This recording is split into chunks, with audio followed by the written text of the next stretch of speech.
மரியாதைக்குரியவர்களுக்கு என் பணிவான வணக்கம்.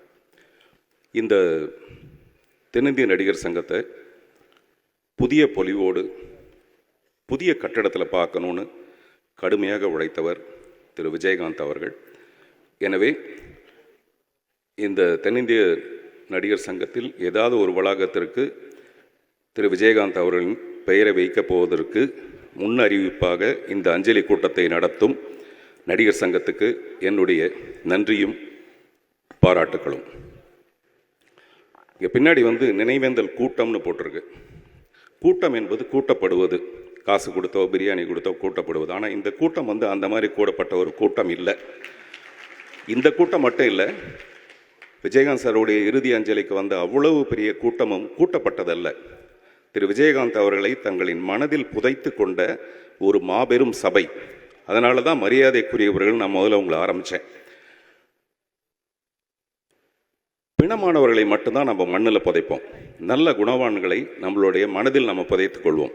அப்படி நம்முடைய மனதில் புதைத்து கொண்டவர் தான் திரு விஜயகாந்த் அவர்கள்.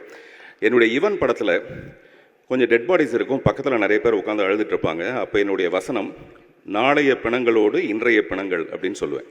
நாளைய பிணங்களோடு இன்றைய பிணங்கள் அப்படின்னு சொல்லுவேன். இவங்களும் நாளைக்கு பிணமாக போகிறவங்க தான். சுயநலத்தோட தன்னுடைய உடம்பை தானே சுமந்துக்கிட்டு எதுக்குமே பயன் இல்லாமல் இந்த பூமிக்கு பாரமாகவே சில பேர் வாழ்ந்து செத்து போயிடுவாங்க. அவங்க தான் பிணங்கள். அப்படி இல்லாமல் ஒரு மனிதன் வாழ்ந்து காட்டுறது இருக்குது பார்த்தீங்களா. இப்படி ஒரு மனுஷனாக வாழணும்னு நினைக்கிறத விட இப்படி ஒரு மனுஷனாக சாகணும்னு ஆசைப்பட்டது திரு விஜயகாந்த் பார்த்து தான், அவருடைய அந்த கூட்டத்தை பார்த்து தான்.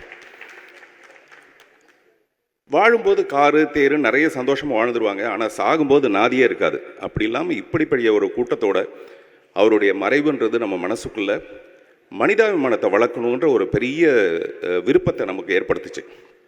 அதே மாதிரி அவருடைய மனது அது ஒரு தாய்ப்பால் மாதிரி கருணையை சுரைக்கிற ஒரு மனது. அது ஒரு தாய்க்கு சமம்.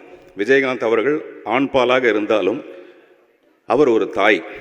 எனவேதான் இந்த நேரத்தில் திருமதி பிரேமலதா விஜயகாந்த் அவர்களை நான் நினைவு கூற விரும்புகிறேன். பிள்ளைகளை சுமக்கிறது தாயாக இருக்கலாம், ஆனால் கணவனை சுமக்கிற ஒரு தாய்ங்கிறது உலகத்தில் மிக அரிது. அப்படிப்பட்ட ஒரு தாயாகத்தான் திருமதி விஜயகாந்த் அவர்கள் இருந்தார்கள். இல்லைன்னா இந்த வருத்தமும் இந்த கடினமும் இன்னும் சில வருடங்களுக்கு முன்னாடியே நம்ம வந்திருக்கோம். கடைசி வரைக்கும் அவங்கள காப்பாற்றினாங்க. அதனால ஒரு தாயை நான் இந்த நேரத்தில் போற்ற விரும்புகிறேன்.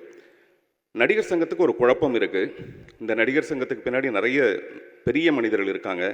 எப்படி அவருடைய பேரை மட்டும் வைக்கிறது அப்படின்னு ஒரு குழப்பம் ஒன்று இருக்குது. அது சரியான குழப்பம். தாஜ்மஹாலை கட்டினது யாராக இருந்தாலும், அதுக்கு பின்னாடி கடுமையாக உழைச்சது யாராக இருந்தாலும், தாஜ்மஹாலை கட்டினது யாருன்னு கேட்டால் நம்ம ஷாஜகான் தான் சொல்லுவோம். அந்த மாதிரி ஒருவேளை தாஜ்மஹாலுக்கே கடன் இருந்திருந்தா கூட, பேங்க்கில் வச்சு கடன் வாங்கியிருந்தா கூட, அந்த கடனை அடைச்சி தாஜ்மஹாலை கட்டினது யாருன்னு கேட்டால் விஜயகாந்த்னு சொல்கிற அளவுக்கு அவர் உழைச்சிருப்பார். அப்படிப்பட்ட ஒரு மனிதருக்கு, அப்படிப்பட்ட திரு விஜயகாந்த் அவர்களுக்கு இங்கே இருக்கிற ஒரு வளாகத்துக்கு, ஒரு முக்கியமான வளாகத்துக்காவது அவருடைய பெயரை வைக்கணும். அந்த வளாகத்தில் நாம் சந்திப்போம் மறுபடியும். நன்றி, வணக்கம். செய்திகளை உடனுக்குடனும் துல்லியமாகவும் தெரிந்து கொள்ள சப்ஸ்கிரைப் பண்ணுங்க.